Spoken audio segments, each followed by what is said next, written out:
आप सोच सकते हैं एक 16 साल की बच्ची जिसके साथ एक बाहुबली एमएलए ने रेप किया, बलात्कार किया, और ना कि खुद बलात्कार किया बल्कि गैंग रेप करवाया अपने कुछ साथियों से। और हम कौन सी दुनिया में, हमें लगता है कि ये हो गया। नहीं, आगे सुनिए। उसकी जब पिता ने रिपोर्ट कराने की कोशिश की, पुलिस कस्टडी में बहुत बुरी तरह से टॉर्चर करते हुए, जो आप फिल्मों में देखते हैं उतने ही से ज्यादा टॉर्चर करते हुए उसके पिता की पुलिस कस्टडी में हत्या कर दी गई। यही खत्म नहीं होता।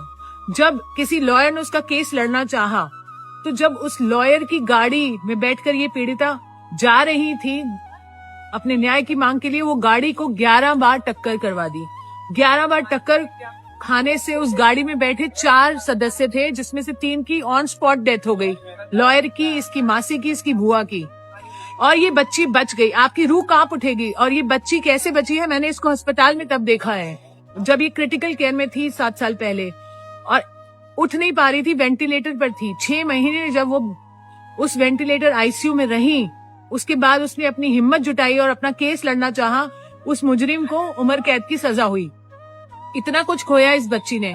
अपनी लाइफ को नॉर्मल करने लगी थी, अभी शादी की और कोशिश कर रही थी नॉर्मल होने की। हम उसके साथ थे इतने साल से, और अब क्या हुआ आप सुन के हैरान हो जाएंगे।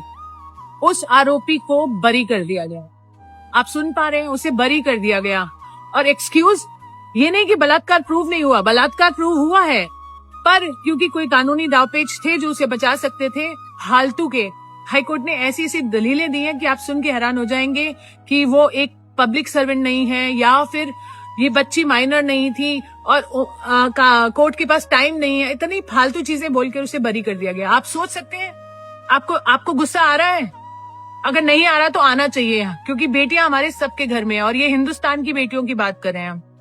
मैं तो आक्रोशित हूँ, और तब से इस बेटी के साथ हूँ, जब से उसने कोर्ट में मुझे बताया कि दीदी मेरे साथ ऐसा हुआ, और मैं तभी से उसके साथ हूँ। क्या देश उसके साथ है? अगर नहीं है तो आप मर चुके हैं। अगर है तो आप सपोर्ट कीजिए, क्योंकि मुझे मालूम है ठंड का समय है, लोग नहीं आ सकते प्रोटेस्ट के लिए। अगर आप नहीं आना चाहते तो नहीं आइए, कोई बात नहीं। कम से कम वीडियो शेयर कीजिए, लोगों को जगाइए और बताइए कि ऐसी दरिंदगी हमारे देश में हो रही है और अपने बेटियों के साथ भी हो सकती है।